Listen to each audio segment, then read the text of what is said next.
Nshuti zanjye mukurikira Kodu TV, ubu noneho ndakangurira abantu batuje imyaka 18 kuba batareba iyi video kuko byaba ari byiza kurushaho. Urebye hanini ingo zo muri iki gihe sigaye zisenywa nuko umugore yaciye inyuma umugabo we ngo agiye gushaka umukorera imibonano mpuzabitsina akishima. Ari nayo mpamvu nabahitiyemo kubazanira bo mu buryo ushobora gukoresha mu gihe cyo gukora imibonano mpuzabitsina maze umugore wawe akishima, mbese akanyurwa.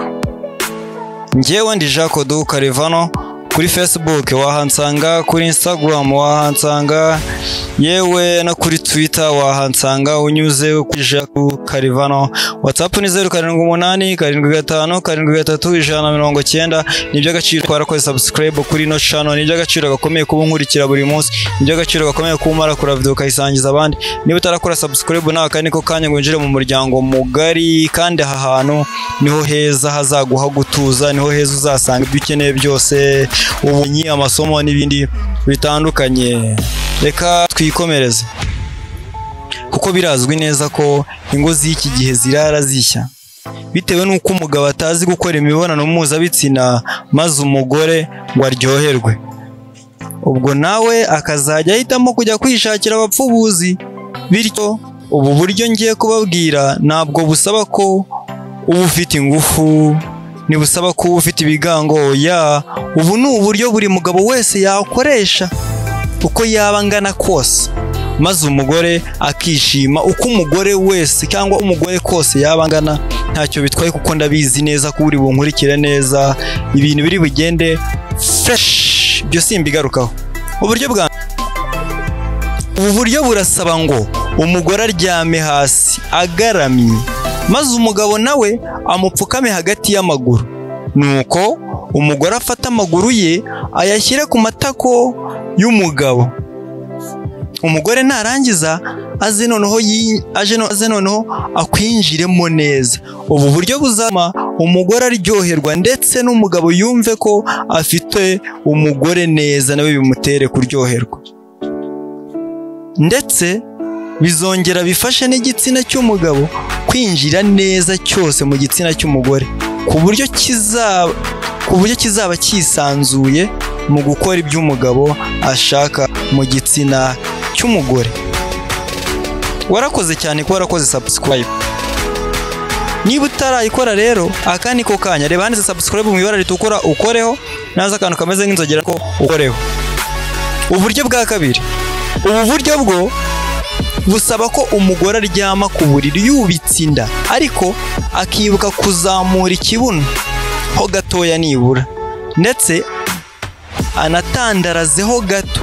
Ubwo umugabo nawe icyo azakora azapfukama maze yinjiza igitsina cye mu cy'umugore bitamugoye. Ubu buryo buzatuma umugore aryoherwa ndetse atanavunika, kuko imibiri iba yegeranye cyane. Uburyo kandi waba ufite igitsina gito bugerageza gutuma ushimisha umugore wawe. Ubu nibwo noneho busaba ko umugore yunama ku gitanda. Ni uburyo bwa gatatu dutangiye. Ubu buryo bwo noneho busaba ko umugore yunama ku gitanda. Ubwo ni ukuvuga ngo agashinga amavi ku gitanda, inkokora akaba arizo afatisha hasi, umutwe nawo akawushyira hasi, maze ikibuno kikajya inyuma. Icyo gihe n'igitsina cy'umugore kizaba cyaje inyuma. Ubwo umugabo nawe icyo azakora nta kindi ni uguturuka inyuma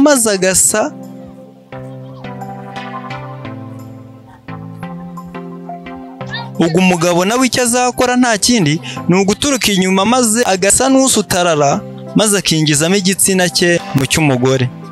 Ubu buryo buzafasha umugabo kwinjiza igitsina cye mu cy'umugore uko abyifuza. Bimufashe no kuruhura umutwe we, yewe n'umugore azaryoherwa cyane cyane cyane, kuko uzaba uri gukora mu mpande zose z'igitsina. Mushimiye n'ukuri ko warakoze subscribe ahangaha, mushishikaza mutarayikora nawe kuyikora. N'ukuri wagize neza, kandi ni iby'agaciro guhitamo gakora subscribe hano. Ariyo mpamvu nkomera mbwira ngo niba utarayikora nawe, aha niho hantu heza, kandi ntacyo bisaba. Nibisaba ko ukora mu mufuka, si imvune y'ibindi bintu bisanzwe. Oya, ni ikintu cyoroshye rwose kubikora, ntacyo bitwaye. Hanyuma reka twire uburyo bwa kane. Ubu buryo bwo nubwo budakundwa gukorwa n'abantu ariko ni bwiza.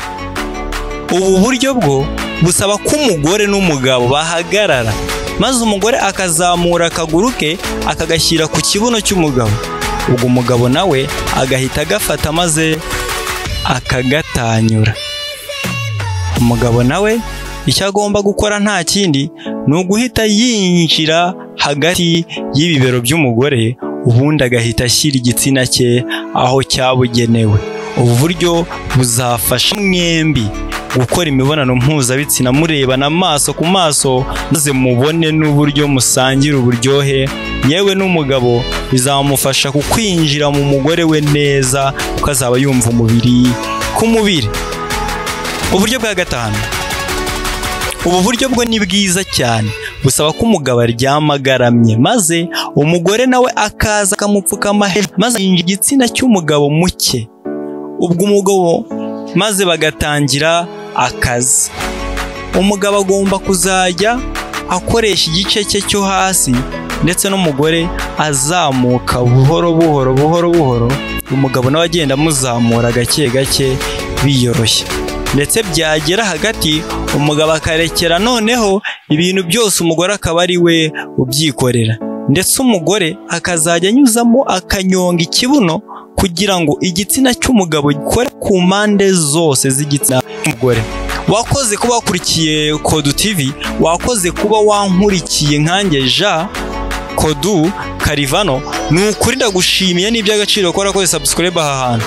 Niba utaranayikora nkomeza nkubwira ko ntacyo bisaba, nta mvune nta n'ikindi wabikora. Inkuru nk'izi ngizi nazo mugomba kuzamugenda muzikurikirana kuko ni ngombwa n'ubuzima bw'imyororokere, ibintu nabyo tugomba kubimenya kuko biri mu bigize umuryango, uko tubica hejuru byanze bikunze duhura nabyo, ntacyo bitwaye. Hanyuma rero wanyandikira igitekerezo hano muri comment, nk'uko wanyandikira ku mbuga zanjye nkoranyambaga, ukeneye ko hari ikindi tuzavugaho, ukeneye ko hari ikindi tuzarebera hamwe, tugakomeza tugahugurana. Rega nicyo tubereyeho, nicyo ku bana bivuze, nicyo ubumenyi bivuze, kandi wakoze kunkurikira. Imana ikurinde, iguhe kuryoshya no kuryoherwa, iguhe kuryohereza umugore wawe, iguhe kuryohereza umugabo wawe. Abatarashaka nabo nshyizeho akabazo, hanyuma tuzahura ubutaha. Mwakoze cyane, hasta la vista.